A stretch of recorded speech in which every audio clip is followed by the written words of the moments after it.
Well, Jesus offers a blessing in the reading this morning, and so I thought we'd talk a little bit about blessings. And as I was preparing this sermon, I wondered when most blessings are offered.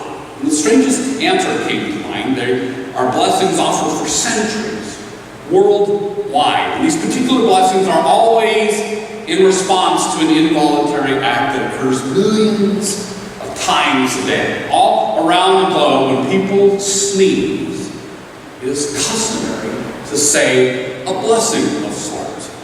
And in the Western world, even the church long ago sanctioned saying, God bless you when someone sneezes. Back in the 6th century, when it was a sign of the plague, Pope Gregory the Great suggested that it might be a good idea to bless people when they sneezed. So God bless you, or bless you, is said to have caught on.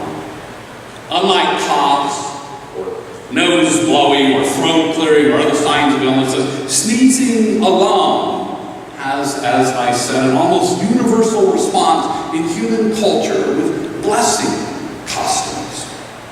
You think about that. Despite its physical purpose of expelling troubling matter, sneezing also brings out the best of us in the sense that blessings are offered. Any time, day or night, humanity is offering blessings at the drop of, a sneeze.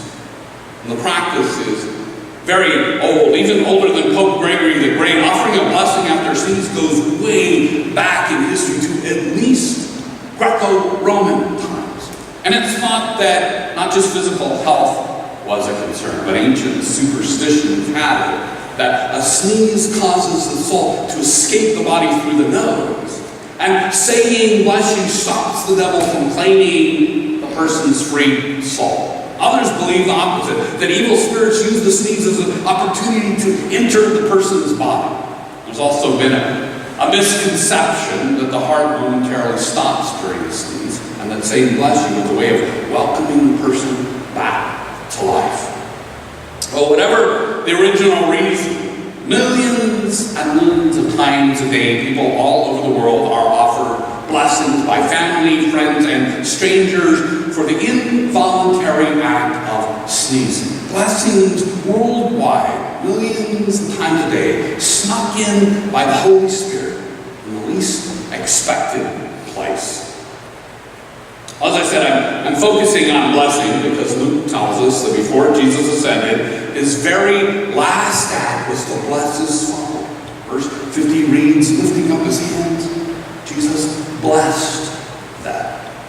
And lifting up hands and blessing goes back to Aaron in Leviticus. We're told Aaron lifted his hands toward the people and blessed them. And the implicit blessing Aaron pronounced is the priestly benediction found in Numbers 6. God says, thus you shall bless the Israelites. You shall say to them, the Lord bless you and keep you. The Lord make his face shine upon you and be gracious to you. The Lord lift up his countenance upon you and give you peace. And because the author of Luke chose to echo Aaron's Leviticus blessing, his audience may have thought of that priestly blessing and maybe even thought that Jesus offered it. But that's not certain, since no words are set out, which Luke may have done so readers would consider how Jesus' followers then and now have been blessed by Jesus. Either way, it's important that we know what a blessing is. Even if Jesus gave the priestly benediction, it's a blessing that calls for a blessing. So it still begs the question of what constitutes a blessing. In church people, even the culture at large, at least during sneezes, mentions blessing a lot. And it's the last thing Jesus did before ascending, so it's very important in the context of our story too. Indeed, in the whole of the gospel, blessings are important in the Bible and in our lives. So what are they? According to my Desktop Theological Dictionary, a blessing is, quote, to praise, petition for divine favor, wish someone well, convey favor, and a particular goodness received or given in them. And that matches up with how we tend to think of it as seeking or getting a benefit from God through God's favor. Put another way, a blessing is asking for or experiencing or acknowledging God's presence or action. And the priestly benediction set out a number of hints at this with its petition for God's presence, peace, and grace. And humans, generally speaking, throughout history have wanted to experience God's presence, peace, and grace. And although we don't ask for them by involuntarily sneezing, there is at least an attempt to provide them in the custom of blessing those who sneeze. And humans, of course, have many other ways of seeking, offering, and acknowledging blessings. There are intentional actions and words that aim at regularly experiencing or recognizing God's presence and actions. Christians often call them blessing by names, prayers and rituals, but we also act to experience them when we do something like go to worship or meditate or sing or participate in some sacred habit. When we experience God, we often say we feel blessed. And blessings can be both experiencing God and calling for experiencing God. And we can also say that both aspects are prayerful. They have the expressed intention of connecting or communing with God.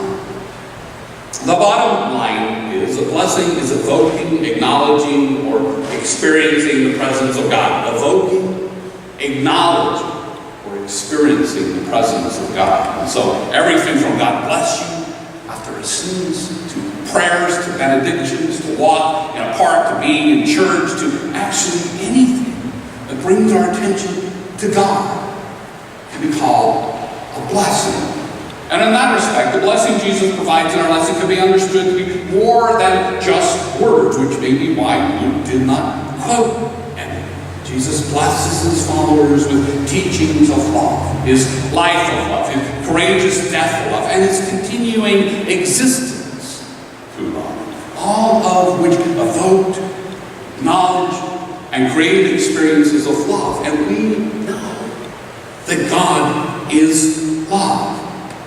Jesus' loving way is our blessing. He gives us experiences of God. And the care and the desire for well-being of others played out brings in the realm of God. We feel it, we notice it, we want to be a part of it. Jesus' way provides an awareness of God soaking us and others in creation. And we do feel blessed. And that fits with Luke pointing out after Jesus blessed his followers and ascended, they worshiped him and returned to Jerusalem with great joy. They were continually in the temple blessing God. And at the ascension moment in Luke, Jesus is understood to be the Christ. That is, the incarnation of God in the world, how we name that. Christ is one way that Christians name and understand our experiences of God. With Jesus' ascension and the descending of the Spirit on Pentecost, Jesus becomes for Christians God's earthly presence, Christ that we worship and are grateful for. And the book of Luke ends with this notion. Interestingly, the Gospel of John starts with, referring to Jesus Christ, the author of John poignantly writes, "In the beginning was the Word. And the Word was with God, and the Word was God. He was in the beginning with God. All things came into being through him, and without him not one thing came into being. What has come into being in him was life." So, see, Jesus Christ's blessing for us go way beyond the way of love. Christ's blessings as the Word that created and continued to soak creation blesses us with life.